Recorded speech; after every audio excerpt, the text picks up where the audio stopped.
सभी को नमस्कार, प्रणाम, जय हिंद। कैसे हैं भाई आप सभी? उम्मीद करता हूं कि सारे लोग स्वस्थ हो गए, मस्त हो गए, जबरदस्त हो गए। और जैसा आप सभी जानते हैं दोस्तों कि नॉर्मली मैं इस वक्त आप सभी के साथ मुखातिब नहीं होता हूं, लेकिन आज इस वक्त आने के पीछे की वजह बेहद खास है। कल रात लगभग अगर हम बात करें तो 9 बजे के आसपास एसएससी ने 2025 का अपना पहला नोटिफिकेशन रिलीज कर दिया। और जैसा क्लियर था कि पहला नोटिफिकेशन जो आएगा वो सिलेक्शन पोस्ट का आएगा। और सिलेक्शन पोस्ट के नोटिफिकेशन से एक सबसे बड़ा बेनिफिट ये होता है कि 10वीं पास विद्यार्थी को भी मौका मिलता है, 12वीं पास विद्यार्थी को भी मौका मिलता है, ग्रेजुएट को भी मौका मिलता है। मतलब तीनों कैटेगरीज के जो स्टूडेंट होते हैं, जो अलग अलग एग्जाम्स भरते हैं, 10th पास वाले, 12th पास वाले, ग्रेजुएट वाले, उन तीनों को मौका मिलता है अगर वो सिलेक्शन पोस्ट का नोटिफिकेशन देखते हैं और उसके अंदर वैकेंसीज उनके पॉइंट से आ जाती है तो। और क्या क्या है इस भर्ती के अंदर वो हम लोगों ने रात चर्चा कर ली थी, उस पर हम लोग ऑलरेडी बात कर चुके हैं। लेकिन अभी इस वीडियो के अंदर हम डिटेल में चर्चा करेंगे दोस्तों इसके सिलेबस के ऊपर कि एक्चुअल में इसकी प्रिपरेशन करने के लिए अगर आप मान लीजिए सीएचएसएल की तैयारी कर रहे हैं, आप मान लीजिए सीजीएल की तैयारी कर रहे हैं, या आप किसी और एग्जाम की तैयारी कर रहे हैं, तो क्या उसकी तैयारी के साथ इसकी तैयारी इजीली पॉसिबल है, या इसके लिए बिल्कुल हटके चीजें पढ़नी पड़ेंगी, अलग टाइम निकालना पड़ेगा, इससे आपकी उस एग्जाम की तैयारी इफेक्ट होगी? अगर इफेक्ट होगी तो क्या आपको ये देना चाहिए, नहीं देना चाहिए, उन सारे बिंदुओं पर बात करूंगा। तो शुरुआत करता हूं बिना किसी देरी के। पहले इसके थोड़े से exam pattern and important dates पर बात कर लेते हैं। इंपॉर्टेंट डेट्स आप सबके सामने है कि 2 जून से इसका नोटिफिकेशन लाइव हो गया है कल से, और 23 जून तक नोटिफिकेशन रहने वाला है। अगर मैं बात करूं इसके एग्जाम डेट को लेकर क्या रहेगी, तो आपका 24 जुलाई से लेकर 4 अगस्त तक इसका एग्जाम डेट भी आपके सामने ओपन रहेगा। मतलब आप इनके बीच में अपने एग्जाम को दे पाएंगे। अलग अलग डेट्स पर हो सकता है, जरूरी नहीं कि सबका 24 जुलाई को ही हो जाए, जरूरी नहीं सबका 4 अगस्त तक जाएगा। अलग अलग डेट्स पर आपको एग्जाम देखने को मिलेगा, इनके बीच में एग्जाम्स होते रहेंगे। फिर बात करते हैं कि एग्जाम पैटर्न क्या है। एग्जाम पैटर्न मतलब क्या क्या विषय पूछे जाते हैं और उनके कितने कितने प्रश्न पूछे जाते हैं। तो जनरल अवेयरनेस का पोर्शन इसमें आता है, रीजनिंग का पोर्शन इसमें आता है, अगर मैं बात करूं मैथमेटिक्स का पोर्शन इसमें आता है, और अगर आप इंग्लिश की बात करते हैं तो इंग्लिश एज ए विषय आपको इसमें देखने को मिलता है। मतलब मैं क्लियरली आपको समझाऊं तो इसके अंदर आपके कुल मिलाकर 4 विषय आते हैं। मैं एक बार फिर से क्लियर कर देता हूं। रीजनिंग आएगी, मैथमेटिक्स आएगी, जनरल अवेयरनेस आएगी, और अगर हम बात करें तो इंग्लिश आएगी। मैं यहां पर मेंशन भी कर देता हूं, एक बार लिख देता हूं ताकि आपको और ज्यादा इजी रहे चीजों को पढ़ने में। General awareness, maths, English, Hindi नहीं आती इसमें, और बात करें तो रीजनिंग। हिंदी नहीं आती, अगर कोई बच्चा इस कंफ्यूजन में कि सर हिंदी भी आएगी तो नहीं आएगी। यही 4 विषय होते हैं जो सीजीएल में भी पूछे जाते हैं अगर आप एग्जाम देखोगे तो, और जो आपके सीएचएसएल में भी पूछे जाते हैं। सीजीएल हो या सीएचएसएल हो, सब में ये पूछे जा रहे हैं। अगर आप मुझसे कहेंगे सर इनके कितने कितने प्रश्न पूछे जाते हैं, तो प्रत्येक विषय के 25 प्रश्न होते हैं। 4 विषय हैं तो कुल मिलाकर 100 प्रश्न पूछे जाते हैं। प्रत्येक क्वेश्चन कितने नंबर का होता है, तो प्रत्येक क्वेश्चन 2 नंबर का होता है दोस्त। टाइम कितना मिलता है सर इसके एग्जाम को देने के लिए? टाइम आपको 60 मिनट का मिलता है, मतलब 1 घंटे का टाइम मिलता है। सर इसमें निगेटिव मार्किंग है, तो हाँ बिल्कुल 1/4, यानी कि एक बार नंबर के रेस्पेक्ट में बात करूं तो 0.5 की नेगेटिव मार्किंग है। ठीक है, तो ये आपके वो डाउट है जो आपको बेसिक बनते हैं कि टाइमिंग कितनी रहेगी, क्वेश्चन कितने नंबर के होंगे, कौन सा सब्जेक्ट ज्यादा आएगा, तो सारे सब्जेक्ट इक्वल आ रहे हैं। ये आपका बेसिक पूरा एक स्ट्रक्चर है जो मैंने आपके सामने रख दिया है। अब इसके बाद मैं सिलेबस की तरफ बढ़ूंगा, आपको ये बेसिक क्लियर हो गया होगा। और यही सीजीएल में आता है, यही सीएचएसएल में आता है, तो सारे एग्जाम्स में यही है। अगर कोई सीजीएल सीएचएसएल जैसे एग्जाम की प्रिपरेशन कर रहे हो तो दोस्त ये आपके लिए है, 100% आपके लिए है, आपको इसका फॉर्म भरना चाहिए। अब अगर मैं बात करता हूं यहां पर कि क्या क्या विषय पूछे जाएंगे, तो मैं सबसे पहले रीजनिंग से शुरुआत करता हूं। मैंने इसके सिलेबस को बिल्कुल भी वो नोटिफिकेशन के स्क्रीनशॉट से नहीं निकाला है, मैं क्लियर बता दूं आपको। अगर किसी विद्यार्थी को ऐसा लगता है कि इसका सिलेबस मैं नोटिफिकेशन के स्क्रीनशॉट से निकाल कर लेकर आकर आपको पढ़कर सुना दूंगा, तो ऐसा नहीं है। मैंने प्रीवियस ईयर पेपर्स को पढ़ा है, और कल रात भी और उससे पहले मैंने ये पढ़ाया था, तो मुझे बहुत अच्छा अंदाजा भी था कि इसके अंदर क्या क्या चीजें थी। मैंने उसके आधार पर आपके सामने इसके सिलेबस को रखने का प्रयास किया है। सबसे पहले अगर मैं बात करूं तो रीजनिंग की, तो रीजनिंग के अंदर मैथमेटिकल ऑपरेशन, उसके अलावा अगर मैं बात करूं तो एनालॉजी, उसके अलावा अगर मैं आपसे बोलूं तो ब्लड रिलेशन, अगर मैं आगे बात करूं तो कोडिंग एंड डिकोडिंग, उसके अलावा आपका डायरेक्शन एंड डिस्टेंस, फिर आता है आपका वेन डायग्राम का चैप्टर। वेन डायग्राम के अलावा कैलेंडर से क्वेश्चन पूछ सकता है, डाइसी है, कंफर्म नहीं कि आएगा, कैलेंडर और क्लॉक दोनों डाइसी है, समटाइम इन समटाइम आउट वैसा वाला पोर्शन चलता है। अगर मैं बात करूं रैंकिंग से क्वेश्चंस बनते हैं, उसके अलावा अगर मैं बात करूं अल्फा न्यूमेरिक सीरीज से क्वेश्चंस बनते हैं, उसके अलावा आपके डाइस से प्रश्न बनते हैं। अगर मैं सिलोगिज्म की बात करूं, सिटिंग अरेंजमेंट की बात करूं, वहां से प्रश्न बनते हैं। नॉन वर्बल रीजनिंग की बात करूं, वहां से प्रश्न बनते हैं। और basic logical in the sense basic question statement वाले, statement argument, statement assumption, statement conclusion, बहुत ज्यादा नहीं, 1 से 2 क्वेश्चन एक क्वेश्चन के आसपास आ सकता है, चांसेस है, बहुत ज्यादा फिक्स नहीं कि आता ही आता है। तो ये आपका वो महत्वपूर्ण टॉपिक है जहां से एग्जाम में प्रश्न आता ही आता है। आप चाहो तो आप इसका स्क्रीनशॉट भी ले सकते हो ताकि आपको चीजें इजी रहे, आप इनको पढ़ पाएं और चीजों को समझ पाएं। एक टॉपिक इसके अंदर और इंक्लूड कर लेना जो मैं आपको बता रहा हूं एनालॉजी के साथ में, एक टॉपिक और इंक्लूड कर लो जो मुझे लगता है, ये मैंने लास्ट टाइम के आधार पर बनाया था। एक टॉपिक मैं इसमें ये लिख रहा हूं, अगर एनालॉजी पूछ रहा है तो जैसे एनालॉजी मतलब होता है सिमिलैरिटी के बिहाफ पर, तो ऑड वन आउट यानी कि डिफरेंसेस सिमिलर ही है इसका, ये दोनों चैप्टर्स आपको देखने को मिल सकते हैं।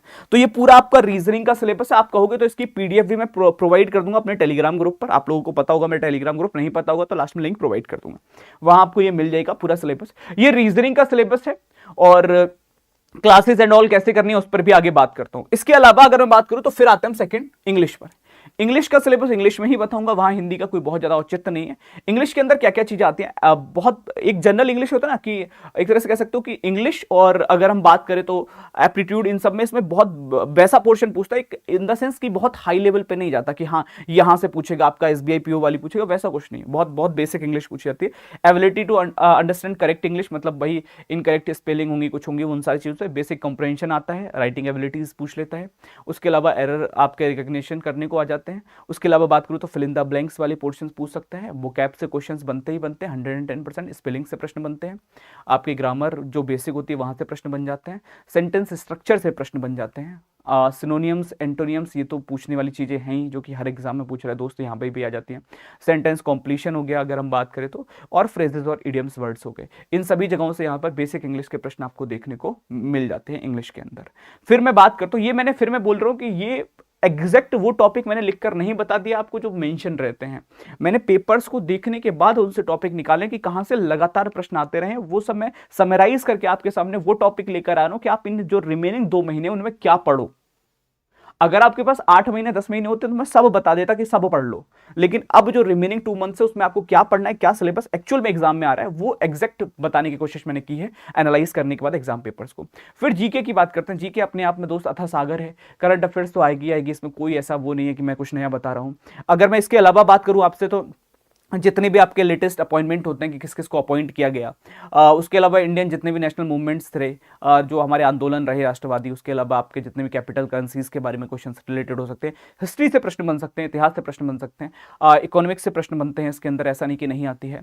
वॉर और नेवर जितने भी आप देखो, युद्ध और पड़ोसी, और खासतौर पर अभी पाकिस्तान भारत वाला भी युद्ध चला तो वहाँ पर कई चीज़ें पूछ सकता है कि उनके जो ड्रोन्स आ रहे थे उनको रोकने के लिए हमने किस चीज़ का यूज़ किया था, वो कहाँ से लिया गया है, उन टाइप के प्रश्न आपको यहाँ पर देखने को मिल सकते हैं। कोई ऐसी चीज़ नहीं है। अवार्ड और ऑथर्स, किस किस को क्या अवार्ड मिला है, कौन से ऑथर्स रहे, वो वहां से प्रश्न बनते हैं आपके। उसके अलावा ज्योग्राफी, भूगोल से प्रश्न बनते हैं, और स्पोर्ट्स, खेल से प्रश्न आते ही आते हैं, कोई ऐसा नया नहीं है। उसके अलावा आपका जितने भी साइंटिफिक डेवलपमेंट और रिसर्च रहे वहां से प्रश्न बन जाते हैं। अगर मैं बात करूं कॉन्स्टिट्यूशन से प्रश्न बनते हैं। अच्छा, एक चीज मैं और बता दूं, यहाँ पर डांस वगैरह से भी प्रश्न देखने को मिलते हैं, मतलब नृत्य से भी प्रश्न आ जाते हैं इसके अंदर। स्टैटिक्स वाला वो पोर्शन भी देखने को मिलता है।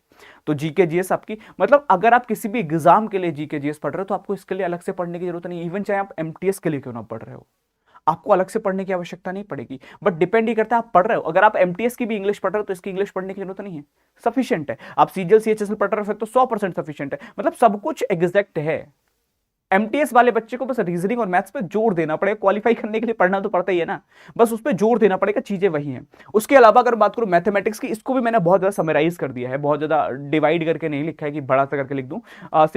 सिंप्लीफिकेशन से क्वेश्चन बन जाता है, इंटरेस्ट से बन जाता है, एवरेज से बन जाता है, परसेंटेज हो गया, रेशियो एंड प्रोपोर्शन हो गया, प्रॉब्लम ऑन एजेस हो गई, स्पीड टाइम एंड डिस्टेंस है, नंबर सिस्टम है दोस्त, मेंसुरेशन है, डीआई है, टाइम एंड वर्क है, अलजेब्रा, ट्रिग्नोमेट्री और ज्योमेट्री बेसिक, ये सब आपको देखने को मिलता है। 25 प्रश्न यहां से भी आएंगे, जैसे सीजीएल का पेपर सीएचएसएल के पेपर में आता है वैसे ही आएगा। एमटीएस के अंदर भी बेसिक मैथ और रीजनिंग आती है, बस क्वालिफाइंग होती है, इसलिए लोग उसको उतना भाव नहीं देते, वरना टॉपिक्स यही आते हैं, टॉपिक्स में कुछ अलग नहीं है, सिलेबस यही है। उसके लिए भी क्वालिफाई करने के लिए पढ़ना यही होगा।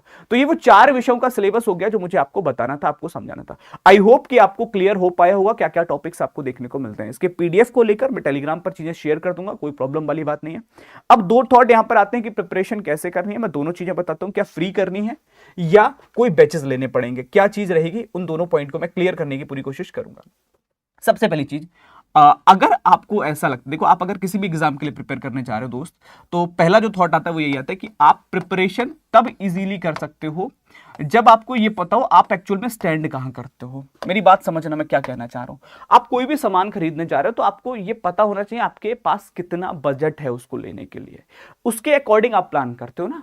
किसी भी चीज को खरीद, आपको मान लो कार खरीदनी है, 10 लाख रुपए चाहिए, आपके पास 1 लाख है, या तो आप ये देखोगे कि कहां से मैं डाउन पेमेंट करके लोन ले सकता हूँ, कुछ ना कुछ आपको स्ट्रेटेजी बनानी पड़ेगी। सिमिलरली आपको एग्जाम निकालना है, लेकिन आपको लगता है अभी मेरा स्कोर बहुत कम आ रहा है, अब मुझे वहां तक पहुंचना है, तो क्या करना है उसका। उसके 2 स्ट्रक्चर है। पहला यह है कि अगर आपने अपना सिलेबस डिटेल में पढ़ रखा है, प्रॉपर नोट्स बना रखे हैं, जो बच्चे भी ऐसे हैं जिन्होंने अपना सिलेबस पढ़ रखा है, प्रॉपर नोट्स बना रखे हैं, वो लोग कोई पेड बैच मत लो, फ्री पढ़ाई करो, YouTube से सफिशिएंट है। इस चैनल को सब्सक्राइब कर लो। रात को यहाँ पे क्लासेस चलती हैं 9 से 10, 10 से 11, 8 से 9 क्लासेस आपकी चल रही हैं डेली, और बिल्कुल फ्री क्लासेस चल रही हैं। वहां से आप इजीली प्रैक्टिस कर सकते हो, मॉक टेस्ट लगा लो, दैट इज एनफ, वो काफी होगा। ठीक है, आप इस चैनल को सब्सक्राइब कर लेना, उसके लिए आपको क्लासेस के अपडेट मिल जाएंगे। सेकेंड चीज, जिन बच्चों को लगता है कि सर मेरा सिलेबस अभी कवर नहीं हुआ है, मैंने आज तक कभी नोट्स नहीं बनाए लिख लिख कर, मैं तो PDF के भरोसे रहता हूं या प्रैक्टिस करता रहता हूं, खाली प्रैक्टिस करता रहता हूं, टॉपिक वाइज कभी नहीं पढ़ता, सिर्फ प्रैक्टिस करता हूं, दोस्त एग्जाम नहीं निकलेगा। ये बात बुरी लग सकती है, मैं कह रहा हूं 8 घंटे 16 घंटे कितने भी घंटे तुम खाली प्रैक्टिस कर रहे हो, बिना टॉपिक पढ़े, बिना बेसिक क्लियर करे, एग्जाम नहीं निकलेगा। क्योंकि होता क्या है, जब आप एग्जाम सेंटर में, एग्जाम हॉल में बैठते हैं, तो वहां पर आपको भाषा थोड़ी सी अलग देखने को मिल सकती है प्रश्न को पूछने की, और जब भाषा अलग देखने को मिलेगी तो आप तभी कर पाओगे जब आपको कॉन्सेप्चुअल स्टडी करी होगी। अगर आपने सिर्फ प्रैक्टिस करी है तो आपने जिस टाइप के क्वेश्चन की प्रैक्टिस करी है आप वही सॉल्व कर सकते हो, जैसे ही भाषा बदलेगी आपसे नहीं हो पाएगा। तो ऐसे बच्चों को मेरा सजेशन रहेगा, आप कोई ना कोई, कहीं से भी, भारत के जिस कोने में आपको अच्छा लगता है वहां से बैच लेकर स्टडी कर लो, वहां से बैच लेकर एक बार पढ़ाई कर लो, एक बार नोट्स बना लो, कॉन्सेप्ट क्लियर कर लो, दैट इज एनफ, वो चीजें क्लियर रहेंगी। ये दोनों चीजें मैंने कर दी हैं। SSC GD की क्लास कब से बेटा इस पे बात करता हूं विपिन, डेफिनेटली इसका कुछ ना कुछ मैं तोड़ निकाल के आपको बताता हूं। ठीक है, चलिए, तो ये आपका स्ट्रक्चर रहेगा प्रिपरेशन का। प्रिपरेशन को लेकर आपका टारगेट बैच स्टार्ट है 22 मई से, स्टार्ट हुआ है। अभी 22 मई थी, उसके बाद में इसकी जो क्लासेस हैं वो लगभग 26 मई के आसपास से स्टार्ट हुई, 4-5 दिन की क्लास हो गई है, ये क्लियर है। जो क्लास हो चुकी है वो आपको रिकॉर्डेड फॉर्म में मिल जाएंगी अगर आपको इसको एनरोल करना है तो। इसके अंदर क्या क्या चीजें मिलेंगी मैं आपको वो भी बता देता हूं। इसमें आपको एक तो मिलने वाली है सारे विषयों की लाइव क्लास, जितने भी विषय हैं, reasoning, math, GK GS, English, सब। उसके अलावा मॉक टेस्ट मिलेंगे, जिससे आपको ये पता चलेगा ऑनलाइन पेपर आता कैसा है, विद डिटेल्ड सॉल्यूशन मिलेगा, सबके रिकॉर्डेड वीडियोस मिलेंगे जितनी भी क्लासेस होंगी, और सभी विषय की किताबें मिल जाएंगी ईबुक की फॉर्म में, लगभग 60 से 67 किताब मिल जाएंगी। ये कितने रुपए का है सर? ये वैसे 5,999 रुपए का है, लेकिन ये 5,999 में आपको नहीं लेना है, आपको मिलेगा मात्र 1,379 रुपए का। कैसे मिलेगा? इसके लिए आप एक कूपन कोड यूज कर सकते हो, जो कूपन कोड है Y274, यानी कि Y274। इस कूपन कोड को लगाने के बाद आपको ये 1379 में मिल जाएगा। कहां से मिल जाएगा? अब मैं बैच के बारे में बता रहा हूं, किसी को सुनना हो तो सुनना दोस्त, वरना आप जा सकते हो वीडियो को ओवर करके, ऐसा कोई इशू नहीं है। ठीक है, बैच के बारे में अगर आपको जानकारी लेनी है, सिंपली आपको कुछ नहीं करना है, आप जहां पर इस वीडियो को देख रहे हो मैं एक बार बता देता हूं, वहीं से आप इसको एनरोल कर लेना, ज्यादा भटकने की जरूरत नहीं है। जहां पर आप इस वीडियो को देख रहे हो मेरी अभी जस्ट जो मैं बता रहा हूं आपको इंफॉर्मेशन, इस वीडियो के डिस्क्रिप्शन में आपको जाना है। जैसे आप अभी वीडियो को देख रहे होगे, यूट्यूब क्लास के लिए चैनल सब्सक्राइब कर लेना। इवन आपको फॉर्म फिलिंग का वीडियो भी चाहिए तो भी आप चैनल सब्सक्राइब कर लो, मैं उस पर एक डिटेल वीडियो लेकर आ जाऊंगा। पैसे नहीं कटेंगे सब्सक्राइब करने के, फ्री है ना। अगर चाहिए तो मुझे कमेंट में प्लीज बता भी देना कि फॉर्म फिलिंग का मैं वीडियो लेकर आऊं क्या। आपको क्या करना है, जहां पर आप वीडियो देख रहे हो इसके डिस्क्रिप्शन में जाना है, मोर पर, और यहां जब आप जाओगे तो आपको यहां पर सिलेक्शन पोस्ट का फाउंडेशन बैच दिखाई देगा, इस पर आपको क्लिक कर देना है। ये कंप्लीट बैच आपके सामने ओपन हो जाएगा। यहां आप मोर ऑफर पर जाकर कूपन कोड के अंदर आपको कोड लिख देना है Y274, Y274। इसका ध्यान रखना कि यही लिख लेना, ताकि बाद में ये समस्याएं ना आए कि सर मेरी किताब नहीं ओपन हो रही, मेरी ईबुक नहीं चल रही, मुझे मॉक टेस्ट नहीं मिल पाए। उन समस्याओं के समाधान के लिए आप कूपन कोड Y274 लगा लेना, ताकि चीजें आपके लिए ज्यादा इजी रहेंगी। चलिए, तो अभी की सभा को यहीं स्थगित करेंगे। बाकी जो भी चीजें आपको जाननी हो आप प्लीज मुझे बता दीजिएगा। तब तक के लिए बहुत बहुत धन्यवाद। Thank you so much everyone. जय हिंद सभी को। मैंने कोशिश की है कि इस वीडियो में आपके सिलेबस के डाउट को खत्म किया जा सके। Thank you so much everyone.